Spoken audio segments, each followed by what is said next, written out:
Sebelumnya tentu kita memuji Allah Subhanahu wa taala dan bersalawat kepada Rasulullah SAW yang telah berikan kepada kita nikmat untuk kemudian berada di hari ini penanggalan 19 Rabiul Jumadil Awal 1443 Hijriah, yang tentu menandakan kita sudah berada di 100 hari menjelang Ramadan, atau tepatnya 99 hari lagi menuju bulan suci Ramadan.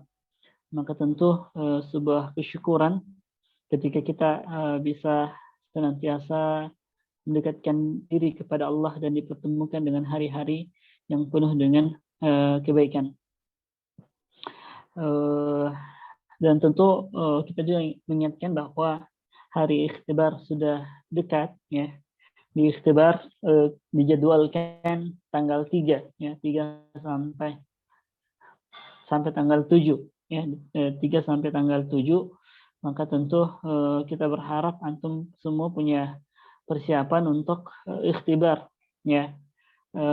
Saya belum cek lagi, tapi ada sebagian dari tulab di antara antum yang menjadi bimbingan kami atau tahtal isyrafi, ya.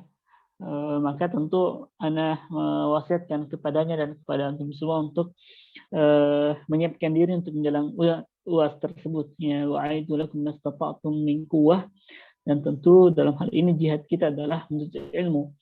Maka kita berharap antum semua bisa menyiapkan persiapan yang baik untuk bisa mengikuti ujian dengan baik. Apatah lagi sebagian besar di antara antum di UTS-nya kemarin kurang maksimal, ya, kurang maksimal, belum sampai 25 poinnya, walaupun ada yang mendekati. Maka tentu momen UAS adalah momen untuk meningkatkan kembali kualitas tersebut, ya, meningkatkan kualitas tersebut. Maka semoga antum bisa lebih maksimal di ujian akhir ini yang padanya ada bobot 50. Padanya ada bobot 50 dari rekap UTS 25, terus kehadiran 10 dan tugas-tugas antum. Dan tentu juga saya ingatkan sekalian berkaitan dengan tugas antum yang tentu ada yang punya perhatian dan ada yang tidak. Ada yang nanti diingatkan baru kerja, dan ada yang kemudian punya inisiatif yang lebih. Tentu yang kita apresiasi mereka yang punya inisiatif mengerjakan tugasnya walaupun tanpa diingatkan. Karena sudah kemarin kita berusaha untuk mengambil dari tugas-tugas yang kita berikan, maka saya berharap antum juga punya upaya untuk mempelajari dan memurajaah apa-apa yang telah kita pelajari di kelas, dan juga dari wajibul manzil alladzi a'tayna ilaikum jami'an. Dan di data yang saya lihat ini dari 2 kelas baru 19 orang. Padahal seharusnya antum sudah menyelesaikan tugas 14 sebagai evaluasi, apalagi sangat mudah, hanya 5 nomor dan pilihan ganda. طيب قبل أن نبدأ في درس سنحضركم إن شاء الله تعالى. أحمد نبيل ميسر موجود؟ لا أدري قال كذلك لا أدري هكذا. طيب. كأنه ما عنده الحماس في الدراسة. وكيف بالنسبة الدرس الآخر؟ ما يحضر سواء كذلك؟ نعم ما يحضر كذلك. من يكون مشرف معه من الأساتذة، مشرف أكاديميك؟ ومن كان منكم نفس المشرف، مشرف التعليم؟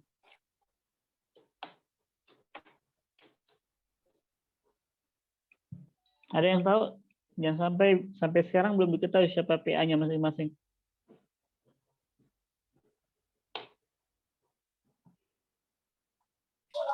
لا مصر لا ندري شيء. Good.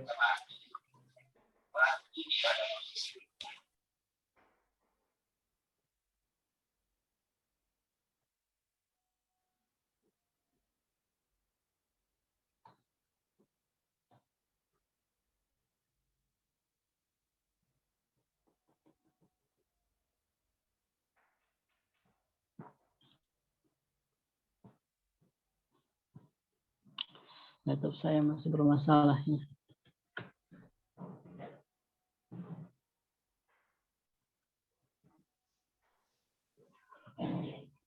Ya, kita mulai aja ya.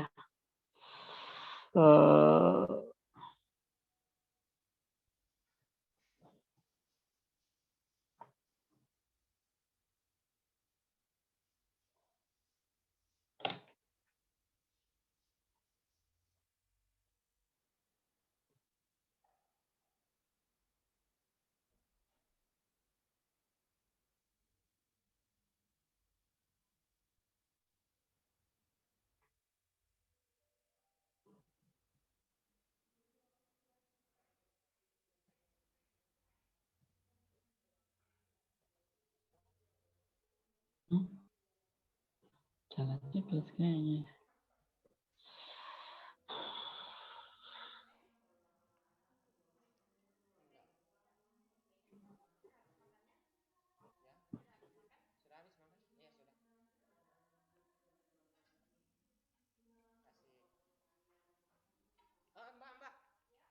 Iya, sudah kelihatan ya HP antum semua? Saya harus pindah. Yang saya share screen kelihatan enggak? Ada Ustaz. Jet.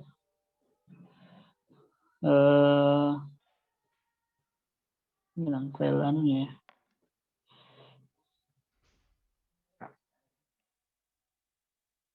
Baik. Materi kita sekarang hari ini berkaitan dengan manajemen organisasi publik. Kita akan lihat apa yang dimaksud dengan manajemen organisasi publik dan bagaimana seharusnya kita sebagai seorang dai mampu untuk menempatkan diri sebagai tim bagian dari sebuah organisasi publik, dan tentu dalam hal ini yang lebih tepatnya adalah organisasi dakwah. Baik, bismillah, alhamdulillah, wassalatu wassalamu ala rasulillah wa ala alihi wa sahbihi wasallam wa ba'd. Apa yang dimaksud dengan organisasi publik di sini? Di sini kita bisa lihat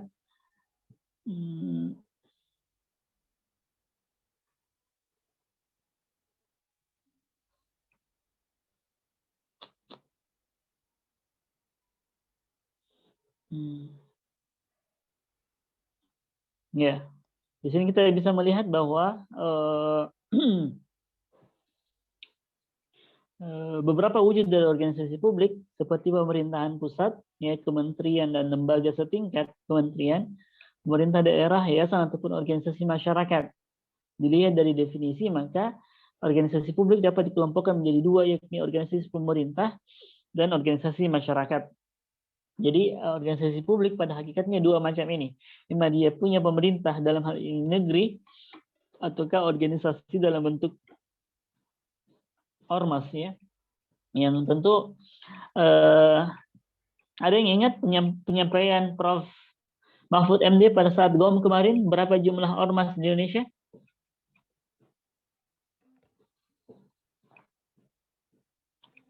Atau jangan sampai ada yang ikut GOM. Ikut enggak? Ada yang tahu berapa angka yang disebutkan oleh Bapak Prof. Mahfud MD mengenai jumlah ormas di Indonesia?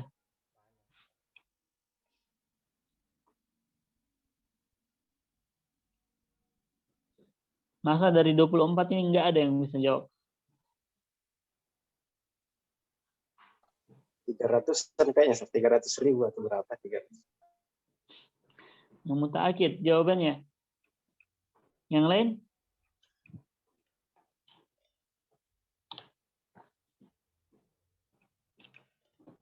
Ada versi yang lain? Malik atau siapa yang bisa?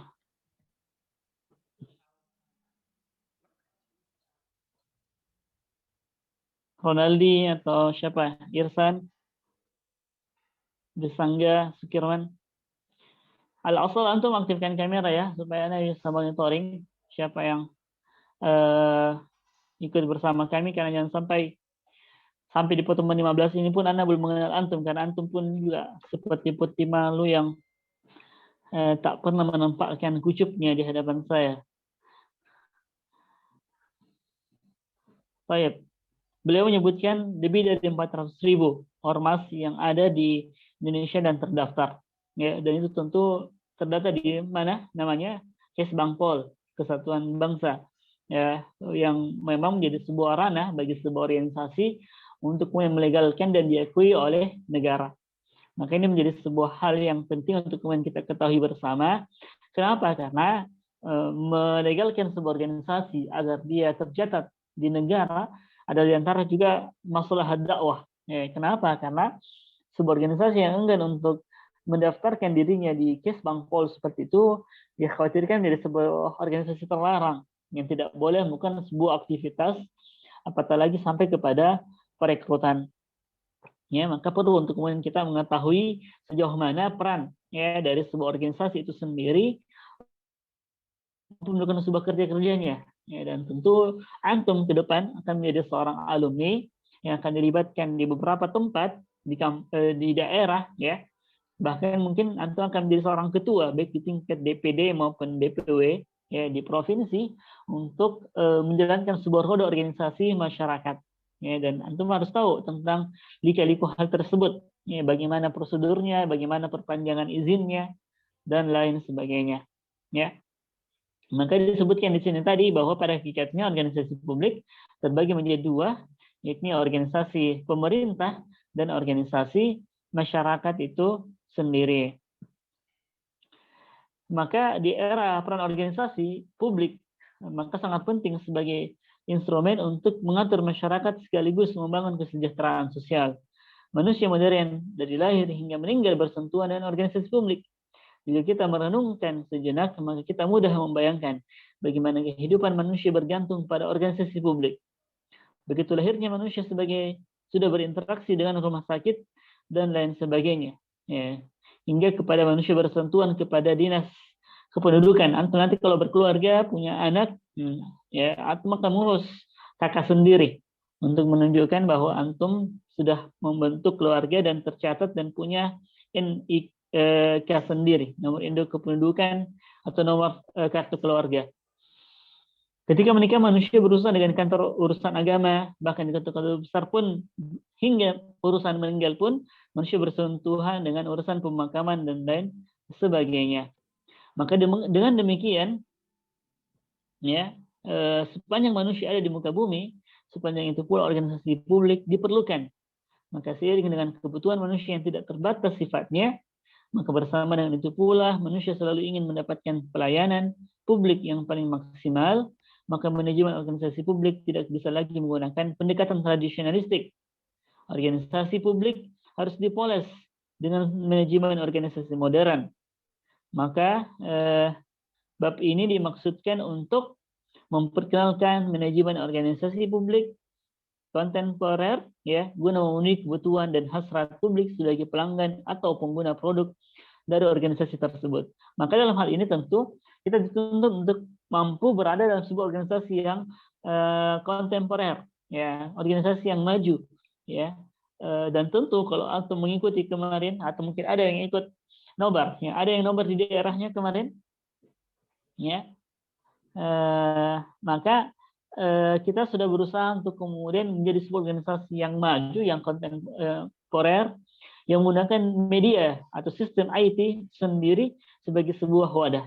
Ya, hakikatnya kita sudah memecahkan rekor sebagai kegiatan Zooming yang tercatat paling besar, ya, mengalahkan jumlah rekor muri terakhir yang 73.000.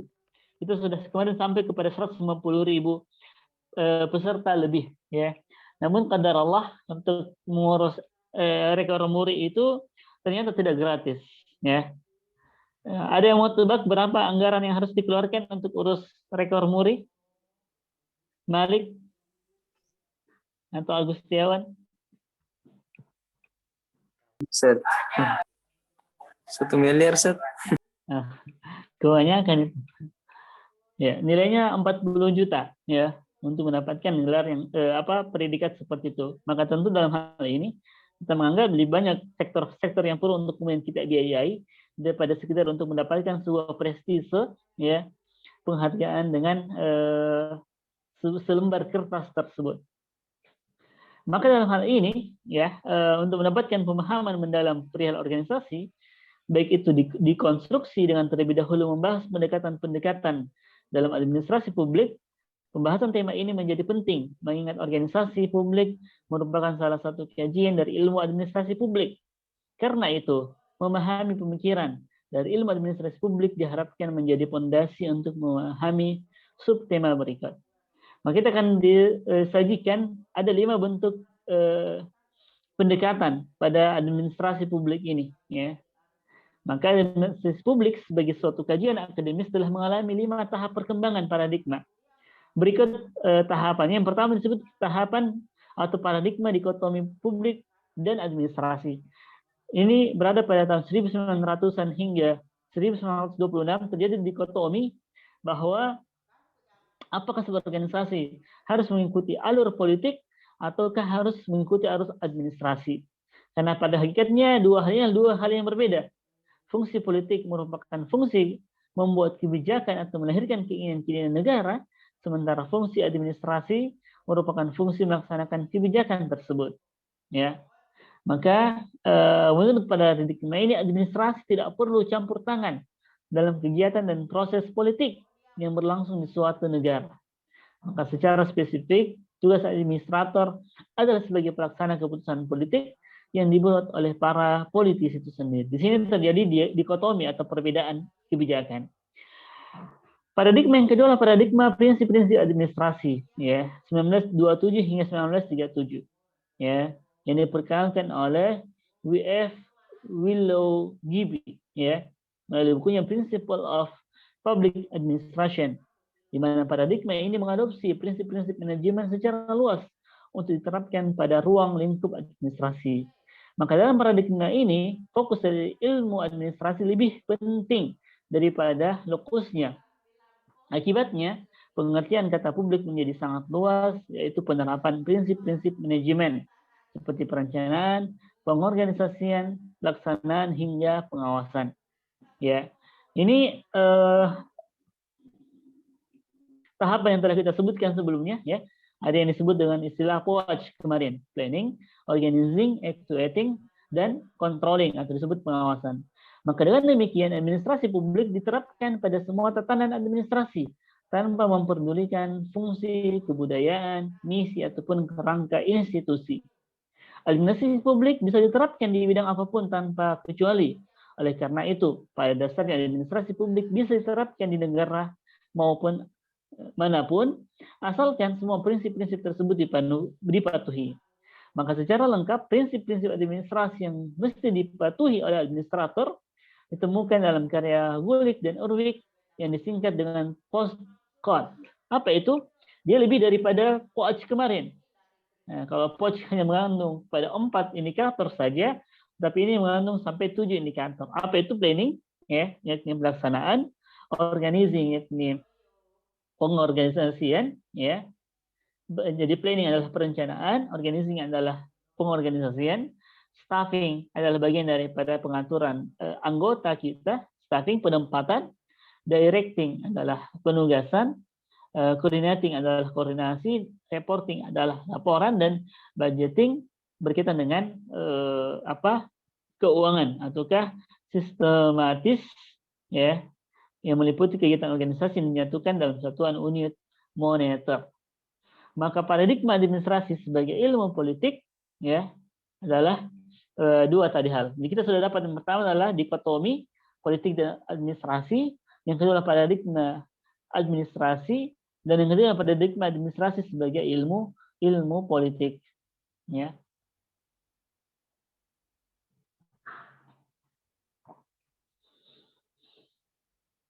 Yang ketiga adalah paradigma administrasi sebagai ilmu politik tadi mulai dari 1950 hingga 1970. Adapun konsep inilah paradigma ini dipandang melakukan lompatan ke belakang untuk menemukan orang tua disiplin ilmu itu, yakni ilmu politik.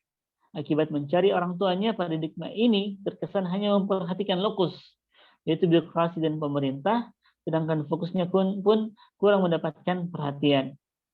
Maka dalam paradigma ini pengertian dari kata publik yang diinginkan adalah yang berkenaan dengan birokrasi pemerintah, ya.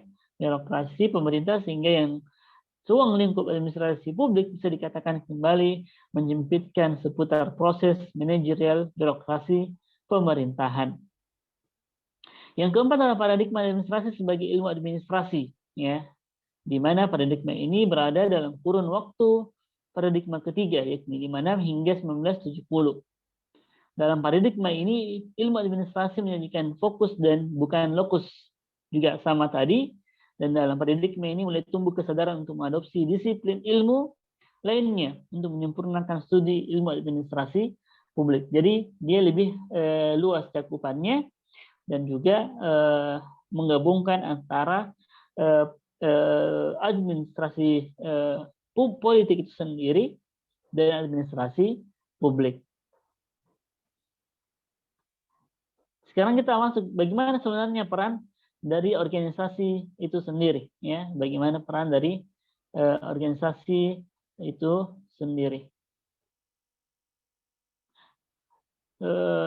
Ahmad, Iqra mungkin? Poin B. Namanya Ustaz. Min ini Ustaz. B Ustaz. Poin B. Ya. Bismillah. Peran organisasi publik. Pembahasan mengenai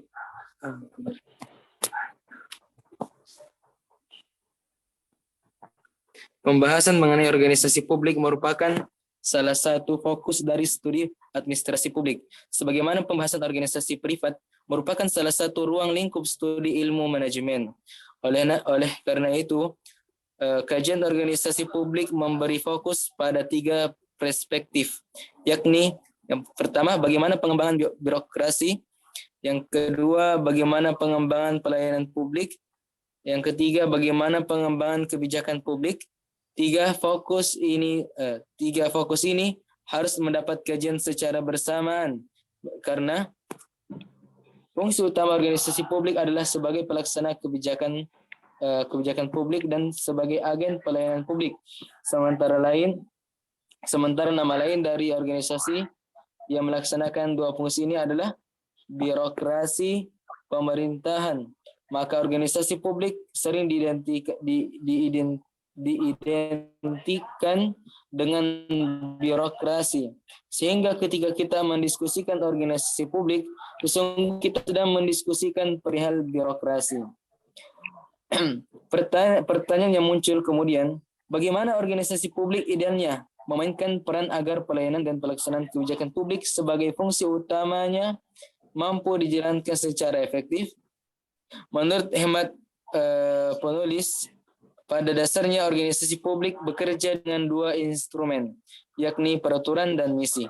Yang dimaksud dengan misi di sini adalah melayani publik dan melaksanakan kebijakan publik untuk kesejahteraan rakyat. Keduanya harus dipergunakan agar organisasi publik melaksanakan perannya secara efisien, efektif, dan akuntabilitas. Persoalannya tentu tidak sederhana. Seringkali pejabat organisasi publik dipaksa untuk membuat pilihan, mengedepankan dipengaruhi oleh tipologi rezim yang sedang berkuasa. Orde Baru, misalnya organisasi publik Indonesia sangat kental digerakkan dengan mengedepankan instrumen peraturan.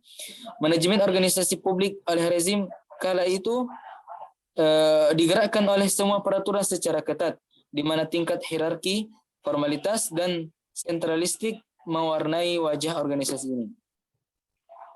Tentu, model seperti ini bukan tanpa kelemahan. Tangki lisan mengatakan gaya semacam ini tidak memberi pelayanan publik secara maksimal kepada masyarakat.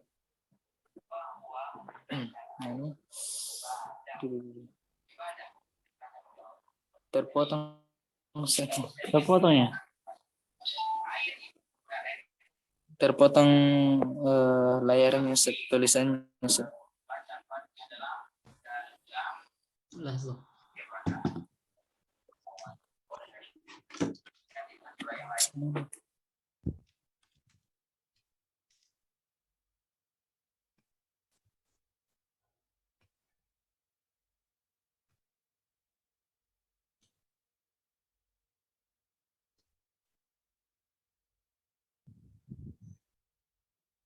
Mudah-mudahan bagus sekarang. Saya sekarang pindah ke laptop.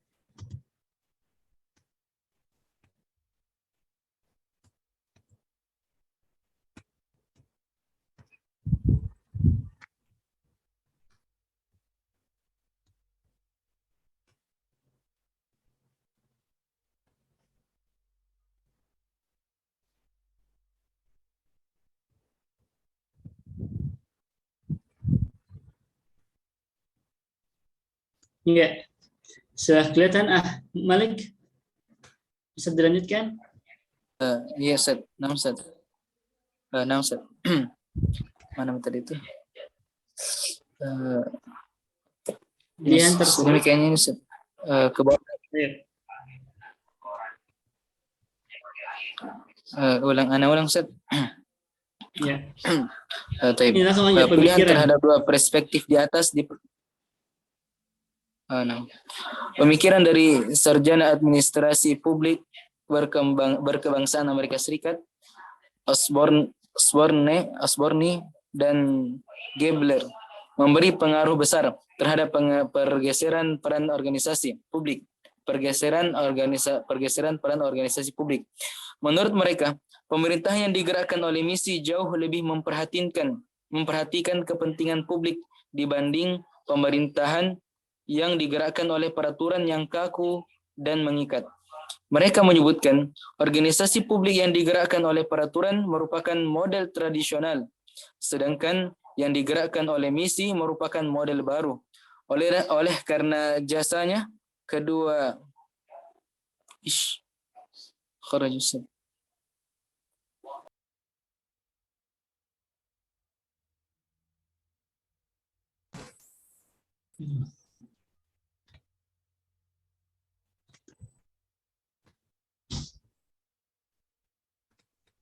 Ya, Fadol. Nah, Ustaz.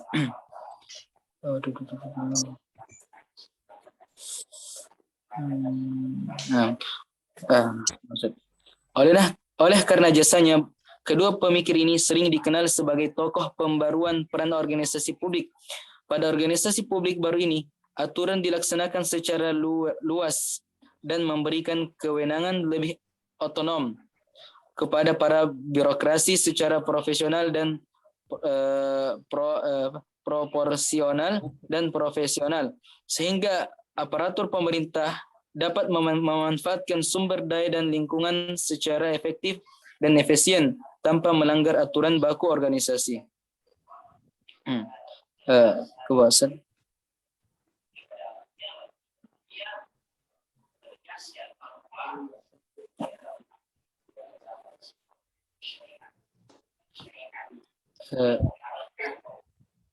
Mengapa organisasi publik yang dijalankan dengan mengedepankan peraturan dikatakan tidak efektif? Karena jika organisasi publik dijalankan terjebak pada bunyi peraturan, maka organisasi akan terkesan lambat dan bertele-tele. Berbeda dengan organisasi publik yang dijalankan dengan misi, akan membuat organisasi lebih leluasa mengembangkan sistem anggaran dan peraturan sendiri, sehingga memberikan keleluasan kepada anggota organisasi untuk mencapai misi pelayanan publik secara cepat. Dengan demikian, terlihat jelas analisis Osborne dan Gebler memposisikan peraturan dan misi sebagai dua instrumen yang saling berhadap-hadapan. Namun demikian, bukan berarti peraturan itu tidak penting bagi organisasi publik yang bergerak di bidang publik. Yang mana publik itu memiliki berbagai kepentingan. Maka agar organisasi publik terhindar dari berbagai persoalan hukum,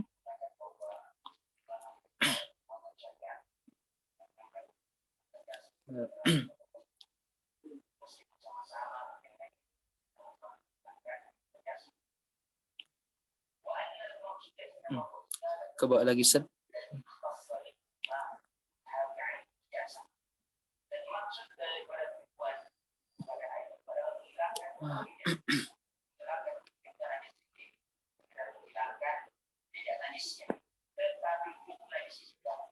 الله شبكة عنده ضعيفة جدا ربما.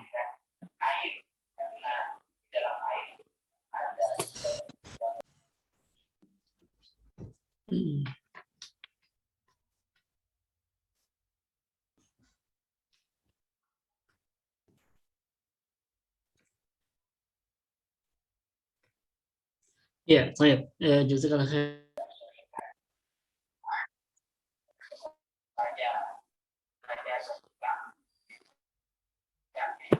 نواصل.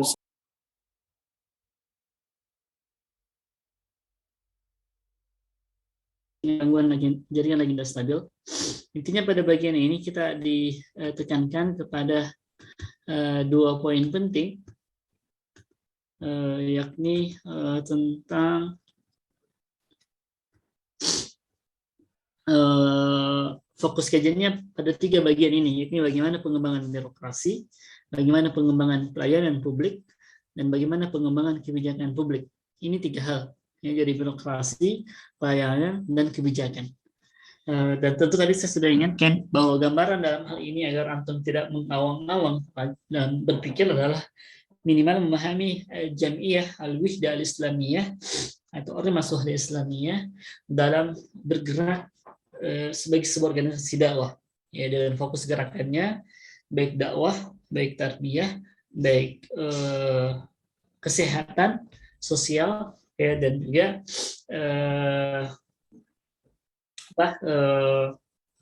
dakwah, tarbiyah, pendidikan, dan kesehatan, ya, atau sosial. Maka ini 3 hal yang berusaha untuk kemudian ditempuh Wahdah Islamiyah sebagai sebuah organisasi yang terdaftar resmi di Kisbangpol, ya. Maka dari 3 indikator tadi berkaitan dengan kebijakan, terus pelayanan publik dan kebijakan publiknya, ada 2 penggerak utama dalam organisasi itu sendiri, yakni peraturan dan juga adalah yang kedua misi. Seiring perkembangan politik modern, organisasi cenderung digerakkan oleh misi, namun tetap memperhatikan peraturan undang-undangan yang berlaku. Jadi sebuah ormas tentu dia punya visi misi, dan kita sudah jelaskan kemarin bagaimana tata cara sebuah organisasi merumuskan sebuah visi dan misinya. Kenapa itu? Karena itu kembali kepada apa misi atau apa visi yang akan dicapai atau apa tujuan strategis dalam pembentukan organisasi tersebut. Ya. Jadi 2 hal ini, yakni peraturan dan juga sekaligus misi.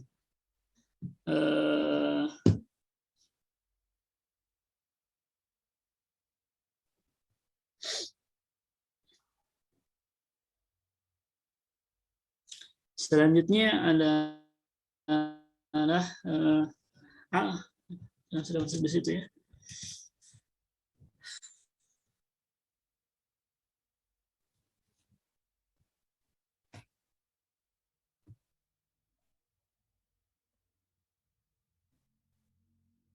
Ada hal yang paling menarik di sini disebutkan bahwa mengapa organisasi publik yang dijalankan terkadang atau dengan mengedepankan peraturan dikatakan tidak efektif. Tadi kan dikatakan bahwa dia berusaha untuk senantiasa menggunakan visi dan misi sebagai sebuah arah geraknya, tapi tanpa mengabaikan sebuah peraturan.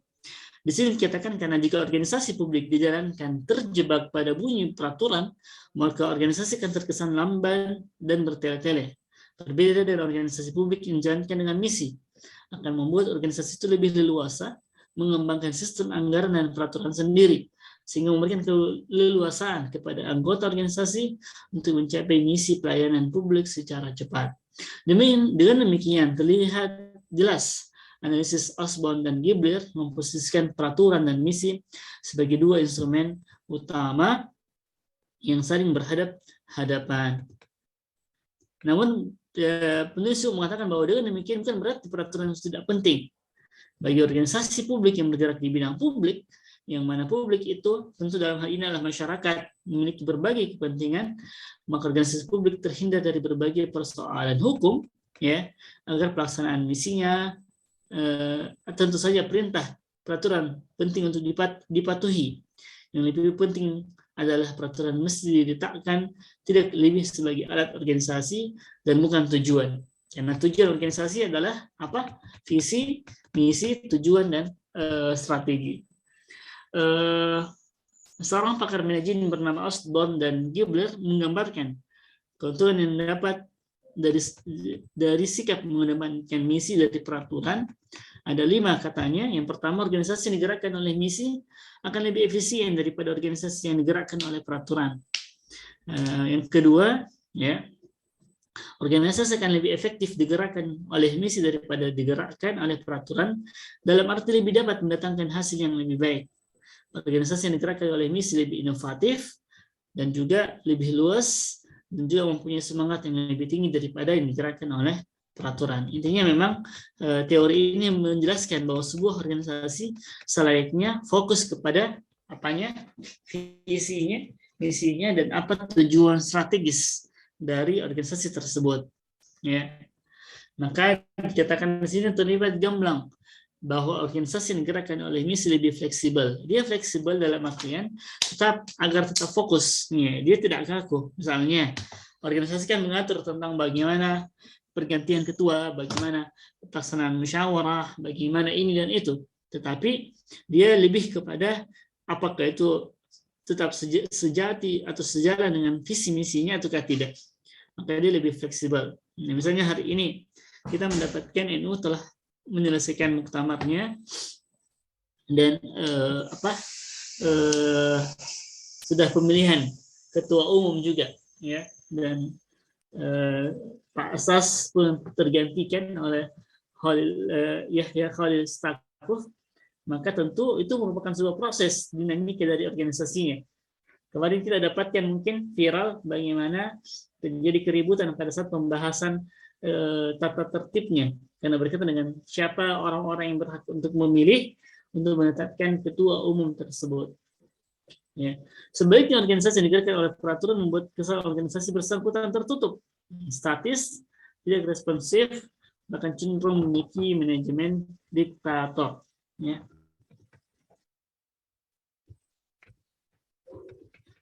Poin ketiga berkaitan dengan faktor-faktor yang mempengaruhi pergeseran peran organisasi. Sukirman, bisa baca kalau? Nah, Ustaz. Reformasi, Ustaz. Ya.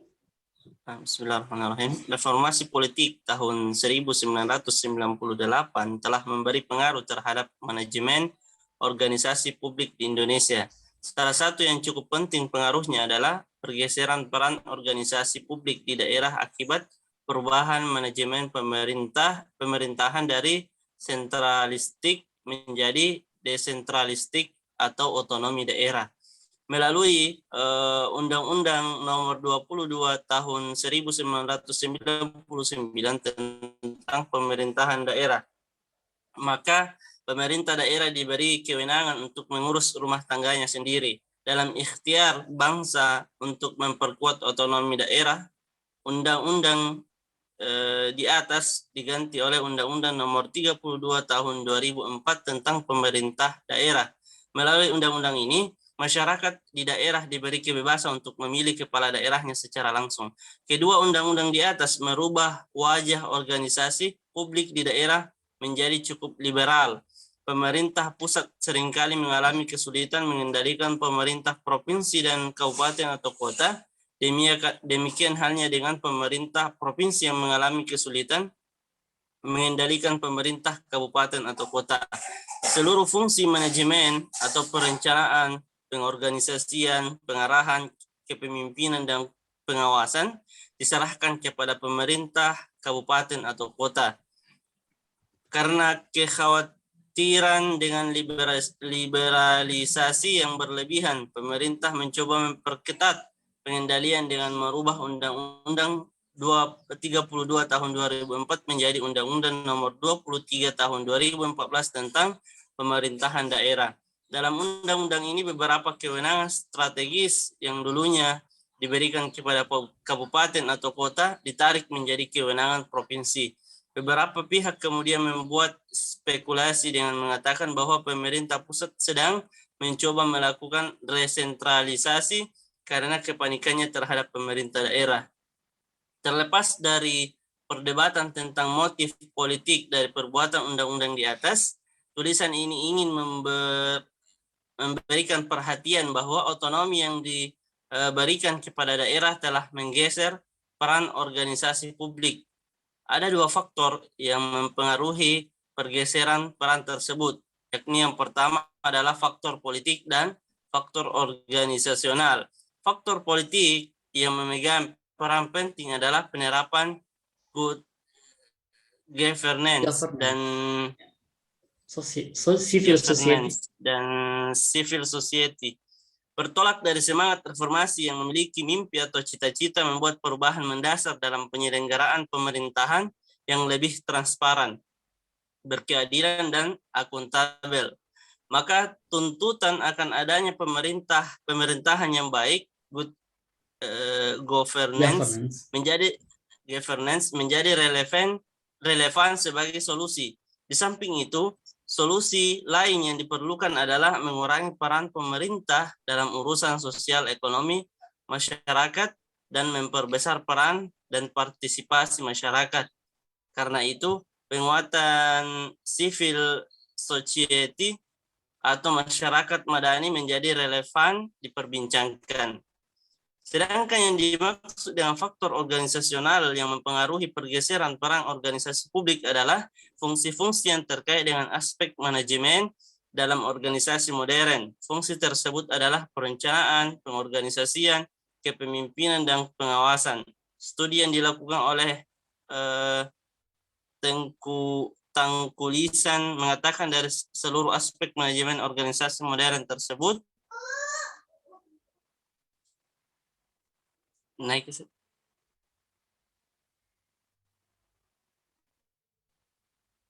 tersebut tadi. Baik, Afwan, ada gangguan? Nah, saya pindah.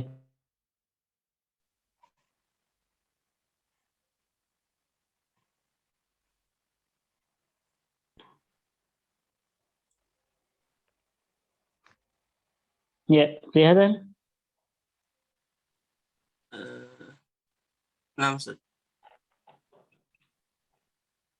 Tersebut Coba saya kasih tidur.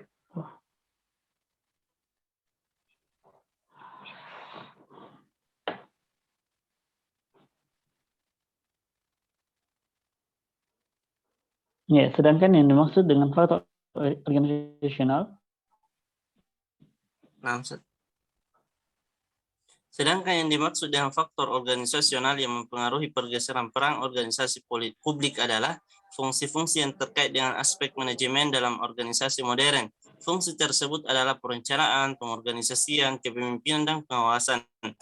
Studi yang dilakukan oleh Tengku Lisan mengatakan dari seluruh aspek manajemen organisasi modern tersebut, faktor yang paling dominan mempengaruhi pergeseran peran organisasi publik adalah kepemimpinan, struktur, dan sumber daya manusia.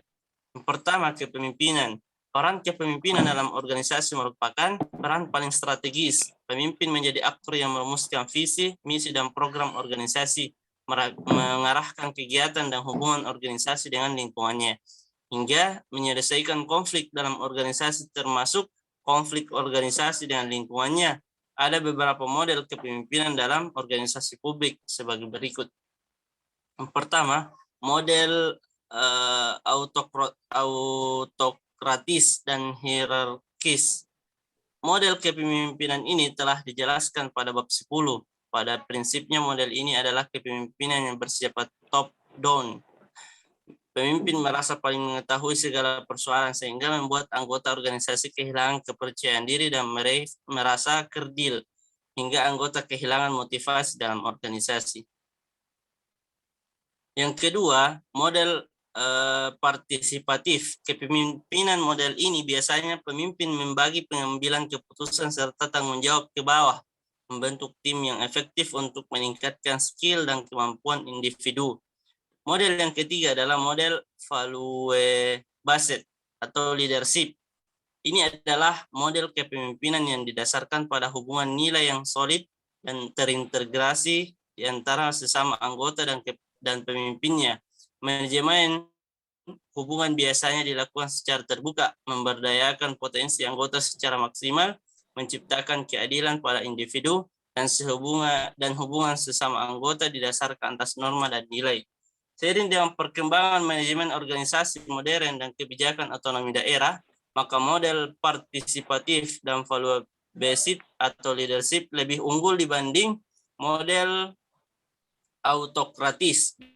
Dengan penerapan dua model unggulan di atas, maka membuka ruang bagi pemberdayaan staf untuk berhubungan dengan publik dan dalam pelaksanaan tugas dan fungsi organisasi publik, yaitu pelaksanaan kebijakan dan pelayanan publik.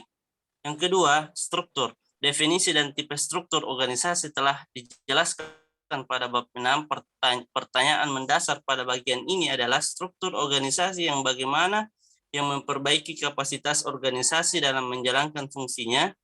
Untuk menjawab persoalan ini, perlu disimak 3 pendekatan terhadap perbincangan struktur organisasi. Yang pertama adalah pendekatan manajemen untuk merespon tantangan yang dihadapi dalam pendekatan ini. Struktur organisasi dibagi atas 2, yaitu struktur mekanistik dan struktur organik. Struktur mekanistik mengurangi peranan dan tanggung jawab anggota organisasi, otoritas pengambilan keputusan secara sentralistik dari atas ke bawah secara hierarki. Subordinasi diawasi dengan secara tertutup dan arus informasi secara vertikal. Sedangkan struktur organik lebih fleksibel. Anggota organisasi mempunyai inisiatif untuk dapat mengubah dan berpendapat secara cepat ke dalam kondisi yang berubah.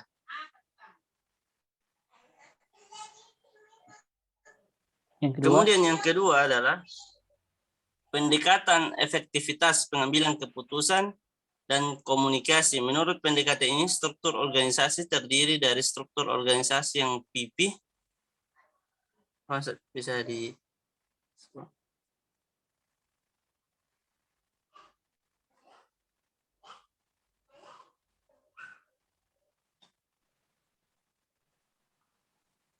Keluar ya? Ya, Sedikit lagi. Ya,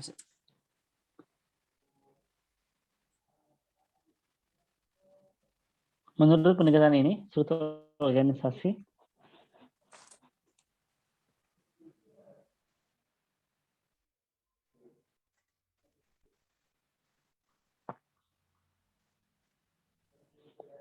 Baik, kami ambil alih. Jadi kita kemarin tadi membahas tentang bagaimana manajemen organisasi publik berdasarkan aspek birokrasinya, terus berdasarkan dengan kepemimpinan publik dan kepemimpinan birokrasinya. Ya, ada 3 hal yang kemarin tadi kita bahas, maka kita akan urai di sini. Pertama, berdasarkan aspek birokrasinya, bahwa sebuah organisasi publik semestinya menerapkan 2 hal. Apa itu? Pertama adalah good governance dan civil society. Ya. Ini pemerintahan yang berkualitas dan juga civil society adalah kehidupan sosial masyarakat. Maka ini 2 hal yang perlu untuk dilakukan oleh organisasi yang ingin bertahan dan memiliki manajemen yang baik. Ya, faktor politik dan organisasinya tadi dipengaruhi oleh penerapan good governance dan civil society. Adapun pada faktor organisasionalnya mencakup ini, ya, perencanaan, pengorganisasian, kepemimpinan, pengawasan.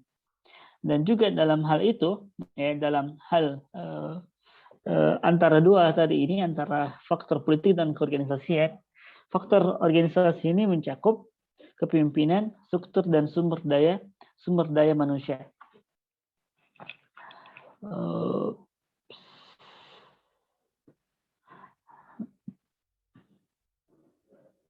Saya ingin buka file yang satu aja.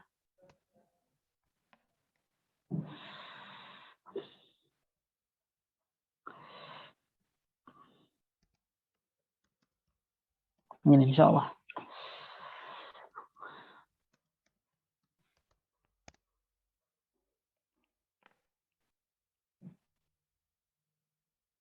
Jadi tadi dikuatkan bahwa faktor politik dipengaruhi oleh tadi good governance, civil society, dan faktor organisasional dipengaruhi oleh 3, yakni kepemimpinan, struktur, dan sumber daya manusia. Namun tentu yang lebih mempengaruhi dari 2 hal yang faktor organisasional, karena padanya ada pemimpin yang menetapkan kebijakan, ada struktur yang dipilih. Kita sudah pernah bahas ini, mulai struktur, ada struktur klasik, ada struktur modern, ada yang menggabungkan antara struktur klasik dan modern itu sendiri. Dan juga tentang siapa yang akan kita pimpin, yaitu sumber daya manusianya atau sumber daya insaninya yang akan kita gunakan dalam membangun organisasi itu sendiri. Ya. Taib. Ada pertanyaan di sini sambil saya ingin mempersilakan ikhwah yang punya giliran. Khairul, ada yang punya giliran pada hari ini?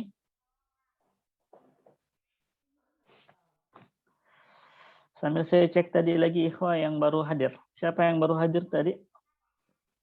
Sambil menunggu ikhwah yang punya giliran. Man sahibud daur?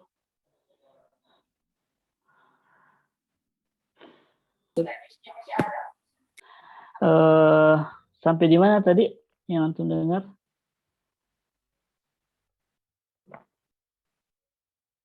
Ya, kita langsung di poin aja.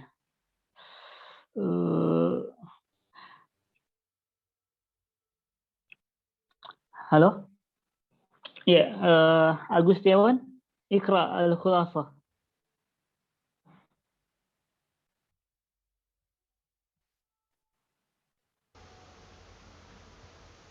Nah, Ustaz. Cek. Ya. Nah, ini Ustaz. Rangkuman. Halaman pertama. Nomor 1.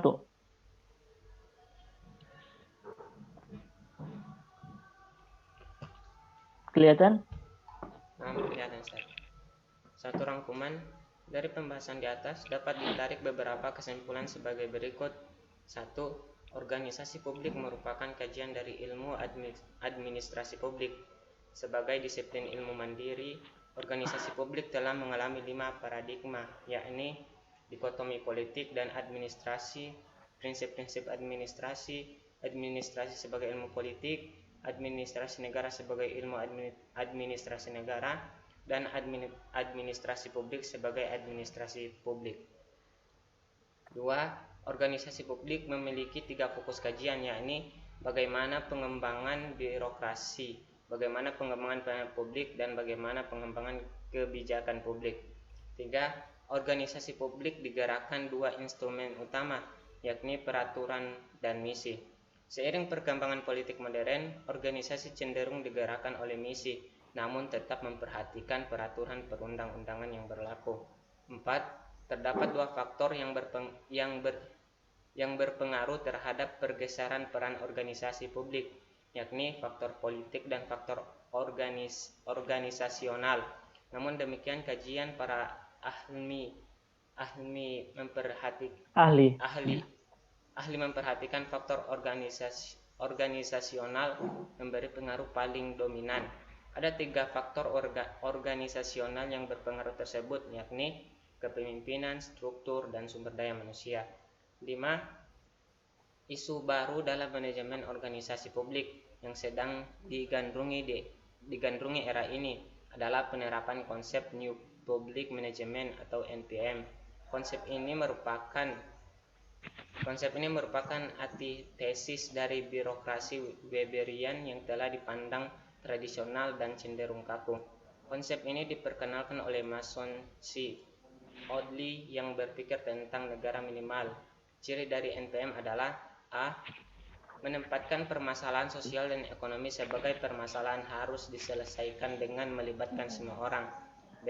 Negara tidak memiliki peran legitimasi dalam menyediakan beberapa fungsi pelayanan publik. C. Jika negara tidak menyediakan pelayanan publik, maka ada kebutuhan untuk melakukan kerjasama dengan swasta.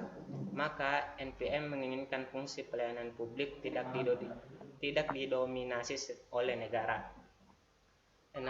Sedikitnya ada 3 pemikiran klasik yang telah meletakkan pengaruhnya terhadap pemikiran manajemen organisasi publik, yakni Max Weber, Friedrich Winslow Taylor, dan Gister Berenan.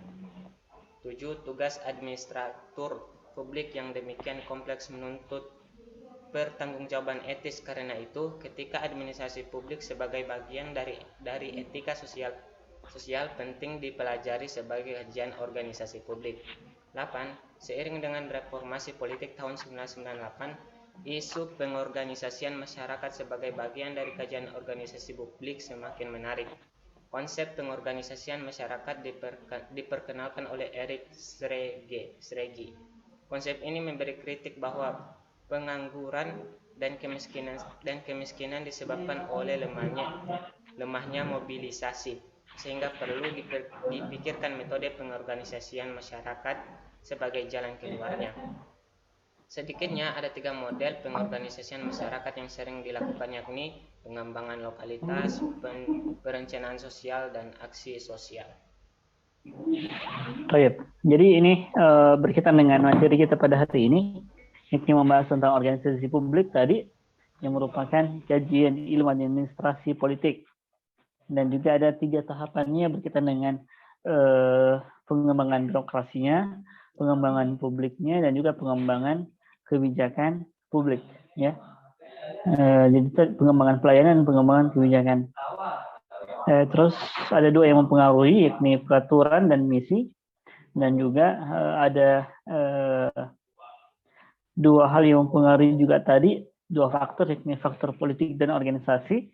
Ada organisasi tercakup pada 3, yakni kepemimpinan, struktur, dan sumber daya manusia. Adapun pada NPM ini lebih kepada manajemen sebuah organisasi baru yang bermutu, yang mengedepankan sistem, dan dia didasarkan kepada bagaimana pelayanan yang diberikan, ya, untuk membantu negara dalam menjalankan fungsi-fungsinya. Ya, maka dia memiliki peranan besar dalam membantu masyarakat mencapai hak-haknya sebagai warga negara dan sebagai masyarakat yang punya cakupan dalam mengakses organisasi-organisasi ormas yang telah disahkan oleh negara. Baik, ini waktu baki, insyaallah ada 15 menit. Anda persilakan antum untuk mengerjakan tugas evaluasi ini. Nanti Anda posting di grup, ya, untuk memanfaatkan 15 waktu yang tersisa ini agar bisa lebih efektif. Kecuali kalau ada pertanyaan, saya persilahkan. Namun jikalau tidak, maka saya inginkan untuk menyelesaikan evaluasi pertemuan 15, dan insya Allah Anda akan rekap semua tugas-tugas antum sebelum kita masuk ke pertemuan 16.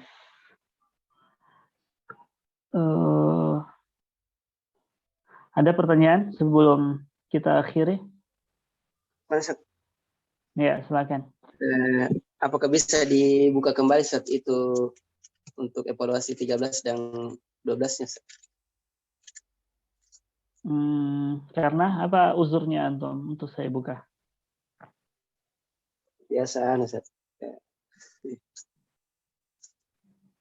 Ya mungkin kurang aja, Ustaz. Kurang perhatian juga sebenarnya. Sama juga waktunya, Ustaz. Biasa kan hari Rabu dianukan itu. Biasa nanti dikerja malamnya itu baru dikerja. Kenapa bisa seperti itu? Jumat. Kenapa bisa seperti itu? Jadi cuma kayak Ustaz kurang perhatian, Ustaz. Baik, nanti kami lihat kembali. Yang jelas yang diselesaikan 14-15 sebelum kami tutup. Deadline-nya untuk 15 pada hari ini. Baik, barakallahu fikum. Naktafi bihadzal qadar. Subhanakallahumma bihamdik, asyhadu an la ilaha illa anta astaghfiruka wa atubu ilaik. Walhamdulillahi rabbil alamin. Assalamualaikum warahmatullahi wabarakatuh. Waalaikumsalam warahmatullahi wabarakatuh. Waalaikumsalam. Jazakumullah khairan jazak. Syukran jazakumullah.